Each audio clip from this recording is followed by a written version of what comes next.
तो मुख्यमंत्री के बाद अब बात मध्य प्रदेश की महिला मंत्री राधा सिंह की भी करते हैं, जो इस नवरात्र में अपने प्रभार के जिले मैहर पहुंची और मैहर की सादा देवी के मंदिर में सारे प्रोटोकॉल तोड़कर देवी के सामने बैठकर न केवल पूरे विधि विधान से पूजा आराधना की और उसका वीडियो भी सोशल मीडिया पर डाला।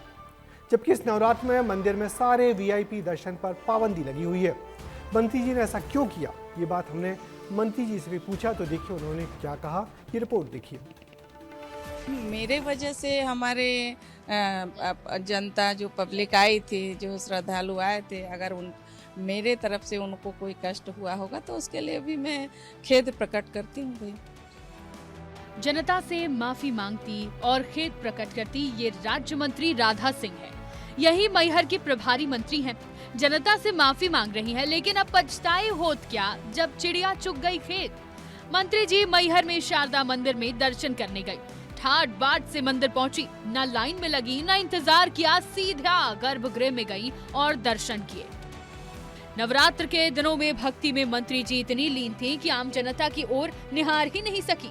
परिणाम, उनके वीआईपी कल्चर के चक्कर में परेशान हुए आम लोग, वो भी तब जब प्रशासन ने 19 मार्च को ही एक आदेश जारी कर वीआईपी दर्शन पर रोक लगाई थी।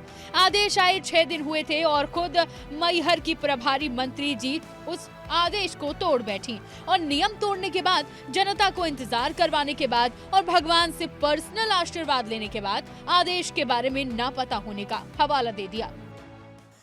19 के पहले मुझे बैठक में जाना था, क्या क्या हुआ, तो मैं बहुत ज़्यादा बिजी हो गई थी अपने कार्यक्रमों में। और ये चीज़ें, ये पहली बार प्रतिबंध लगाया है कि कोई जा रहा तो वो हो रहा है। वैसे भी आप देखे होंगे कि बहुत सारे जाते हैं जो गर्भगृह में पूजा हमारे वहाँ करवाते हैं मंदिर में जो है, लेकिन चूंकि मुझे नहीं मालूम था। आप ही का प्रभारी जिला और आप ही को खबर नहीं है, इसका मतलब तो ऐसा बहुत कुछ होगा जो आपसे छिपाया गया होगा, जो आपकी नाक के नीचे हो रहा होगा। अब ये बेखबरी थी या फिर वीआईपी कल्चर की आदत, ये तो मंत्री जी आप ही जानती हैं। लेकिन उनके इस कदम से सियासी पारा तो खूब हाई हो रहा है। रोज उनके मुख्यमंत्री जी और विधानसभा में सारे नेता चिल्ला चिल्ला के कहते हैं कि हम वीआईपी कल्चर को नष्ट कर देंगे, वीआईपी कल्चर तबाह कर देंगे, लाल बत्ती नहीं होगी, हरी बत्ती नहीं होगी, और उसके बाद मंत्रियों को पता नहीं है।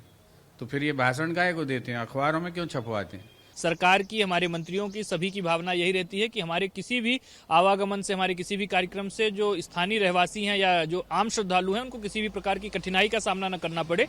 अब इस मामले पर सियासत तो हो रही है, लेकिन सियासी बयानबाजी से परे ये भी जान लीजिए कि जिस मंदिर में मंत्री जी ने वीआईपी कल्चर अपनाया, उस मंदिर में नवरात्र के हर दिन लगभग 75,000 से 1.5 लाख से ज्यादा श्रद्धालु दर्शन के लिए आते हैं। अष्टमी नवमी पर यह संख्या 1 लाख से ऊपर पहुंच जाती है। आंकड़ों से ही आप समझ जाएंगे कि मंदिर की मान्यता कितनी है और श्रद्धालुओं को कितने लंबे इंतजार के बाद मां के दर्शन करने का सौभाग्य मिलता होगा। लेकिन मंत्री जी का भला मानिए कि श्रद्धालुओं को कुछ और देर इंतजार करना पड़ा। आपको देखा भी मैं बता सकता हूँ कि अचानक से भी वीआईपी मूवमेंट होता है और जिसके कारण जितनी भी लाइन है उसको रोक दिया जाता है। बहुत समस्याओं का सामना करना पड़ता है। स्टेटमेंट हर नागरिक को, हर व्यक्ति को नहीं देना चाहिए। मंदिर धर्म की आस्था और सार्वजनिक होनी चाहिए। बड़ा लगता है लोगों को काफी, क्योंकि काफी लोग काफी दूर से आते हैं, वेटिंग करते हैं, उसके बाद फिर और ज्यादा वेट करते तो लोगों को चिड़चिड़ाहट होने लगती है। जी, सभी समान होने चाहिए, कोई वीआईपी मूवमेंट नहीं होनी चाहिए।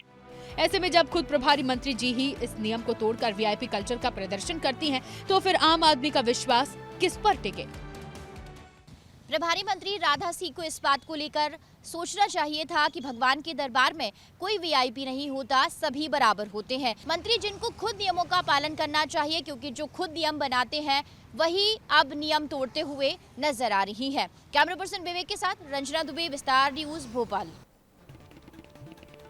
वैसे मंत्री राधा सिंह अकेली नहीं है। मैहर के माता दरबार से लेकर उज्जैन के महाकाल मंदिर तक अक्सर हमें ऐसे कई दृश्य देखने को मिलते हैं, जब नेता और मंत्री या आम जनता के अधिकारों का उल्लंघन कर धड़ल्ले से प्रोटोकॉल की धज्जियां उड़ाते देखे जा सकते हैं। उम्मीद है ऐसी खबरों को देखने के बाद हमारे जिम्मेदार लोग थोड़ा बहुत तो सुधरेंगे।